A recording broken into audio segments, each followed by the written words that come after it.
Miracle Boy Boxing, ladies and gentlemen. I am your host, the one and only Hosting Cruz, bringing you another exciting edition of boxing. Don't forget to hit and to like, subscribe to my channel.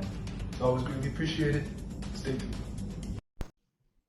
Miracle Boy Boxing, ladies and gentlemen. I am your host, Hosting Cruz, and guys, Subriel, Matias, and Richardson Hitchins have been going back and forth on social media lately. It all started when Richardson Hitchins put up a sparring video. I don't know who the hell he was sparring, but he was showing his jab, his 1-2s, uppercuts, nice sharp combos, and Subriel Matias jumped on the post and commented, "I'm here waiting for you. I'll be watching you." And then he also said, "Stop ducking me. When we fight, I'm gonna make you quit on your stool." That's what Matias said. And then Hitchins responded with, "Of course you'll be fucking watching me. I'm not ducking a thing."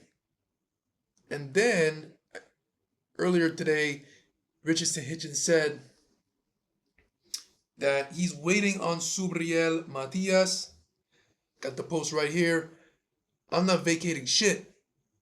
I'm here waiting on you." Because remember, I've been saying that Subriel Matias, that Richardson Hitchins is going to vacate the title after he defeats Joseph Cambosa because he don't want that Subriel Matias smoke. And Hitchins just, he keeps saying and talking, saying that he's waiting on Matias. He's not going to vacate the title. He's going to stay right here and fight Matias. I remember I've said it, that Hitchins is going to have to prove me wrong by keeping the belt and fighting his mandatory in Subriel Matias. So Richardson Hitchins said, one of the best boxers in boxing this year will be the year I solidify my name in the sport of boxing. After Cambosis, I'm coming for Teofimo or Barbosa. And Hitchins, by saying Teofimo and Barbosa, they referred for Subriel Matias. It's just a typical thing on what fighters do with Subriel Matias. They don't mention his name first. They don't be quick to mention his name. They always mention someone else's name. So that's what Hitchins just did. He first mentioned Teofimo and Barbosa. And if not, then he said, "And if not, I want Matias. It's officially a bounty on his head. I'm going to show you he not on my level." So Hitchins said he's going to show us, Subriel Matias fans, whoever's a Subriel Matias fan watching this video, right here, big. I wore this at the Gabriel Goyas Valenzuela fight. I'm a big Subriel Matias supporter. Big fan. Matias is like, I'm like his tail. Like wherever he goes, I'm there. And Matias, regardless if Hitchins, even if Hitchins stays and defends the title against Matias, Hitchins, he said he's going to show everyone that Matias is not on his level.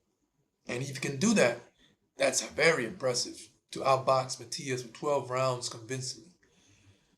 No problem. Now, y'all want to go back to Paro fight. Paro defeated Matias by 12-round decision. Boxing, holding. So it's a blueprint. But honestly, Matias, you can take it however you want. Matias was not Matias that night.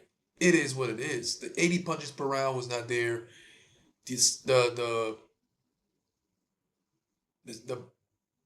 Something was off that night.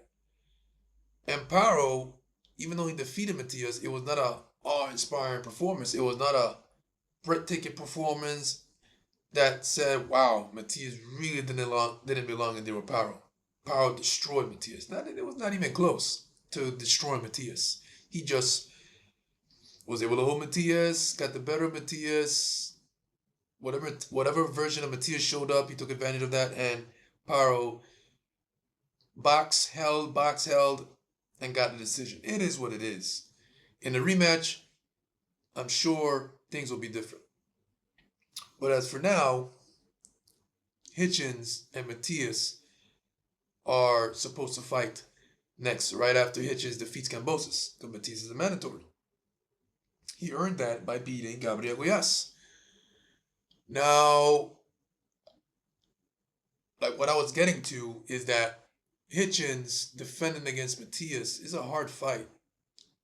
It's a hard fight. Win, lose, or draw, he can say whatever he wants, that he's going to show us that he's not, that Matias is not on his level. But Hitchins can box. He has an excellent jab. I think the best jab at 140 pounds.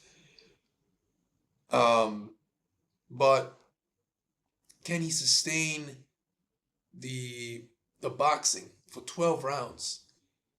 Can his gas tank handle the pressure that Matias is gonna bring? Because Matias is on a mission. He's on a mission. He learned from the power of defeat, to make sure it doesn't happen again. That's why he wants the rematch, because he knows he can right the wrong that he did in Puerto Rico in Manatee. I feel so too. So Matias is on a mission. He proved that in his last two comeback fights against Ramirez and now against Goyas, which earned him the right to fight Hitchins. So Hitchins is he's gonna have to box 12 perfect rounds, because with a gas tank unlike any other, because Matias is gonna be coming for 12 rounds if needed. And Matias said he's gonna stop Hitchins and he's gonna make him quit on the stool. So you have a very hungry, dangerous Matias who's coming to prove something, and Hitchins trying to prove something to a lot of fans of Matias, that he can actually go in there and outbox Matias no problem, even when Matias at his best, and defeat and retain his title. He will shut up a lot of mouths, including myself. I'll be like, damn, okay, Hitchins earns my respect, because it's not easy to go in there and be able to do that to Matias. Remember, the last two guys that defeated Matias took punishment in the ring. Petros Ananian had to go to the hospital. Liam Paro had to go to the hospital. He had a busted eardrum. Petros Ananian in the first fight was all busted up. So, in order to defeat Matias, you have to, looking for the word, you have to give a part of yourself in that ring in order to defeat Matias. It's like a sacrifice. You're sacrificing your health, your body. Win, lose, or draw against Matias. Win, lose, or draw against Matias, you're going to come out that ring beat up. Beat up. So, Hitchins and Matias can go back and forth all they want. It all matters in that ring when that bell rings. And it's going to be a hard fight for Hitchins. I don't care how good of a boxer he is, how good of a jab he has. It's not going to matter. Punching power, he doesn't have it to back Matias off. That's the next thing. Will it be a good fight? It should be a good fight. It's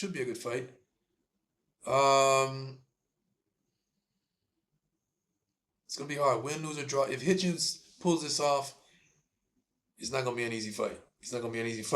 Of course, if Matias wins, it's gonna be by stoppage. Because when Matias closes that gap, I don't know, man. Matias, he is a machine. He is a máquina de guerra. One of the toughest fighters in boxing today. Toughest, durable chins. 80 punches per round. I just can't wait for this fight to happen. It sucks that Matias actually has to wait likely till December until he actually gets in there with Hitchins or anyone. Because he's waiting. He's got to wait. He's got to wait till after Hitchins and Cambosis fight. Cambosis actually fights twice before Matias does this year. That's crazy. But Cambosis just fought. Now here he is coming back in June in a world title fight, in where Cambosis had not made any noise at 140. He had one fight against, which was the last fight, first fight at 140 against a no one. It was a competitive fight. He won, which earned him the Hitchins fight based on Eddie Hearn. Matias, on the other hand, a true solid, a true 140, a legit 140, a former world champion at 140, but yet has to stand back and wait for a fighter that hasn't earned the right to fight for a world title at 140. Who has he beat to earn the shot? No one. It is what it is. I just want to come out here and talk to you guys about that, the beef that Hitchins and Matias has been putting on social media, and we'll see. We'll see what happens next. Miracle Boy Boxing, ladies and gentlemen. I'm your host, Jose Cruz. Don't forget to like and subscribe to my channel. It's always a pleasure to talk to you guys about boxing. And I'll see you guys in my next video. Peace.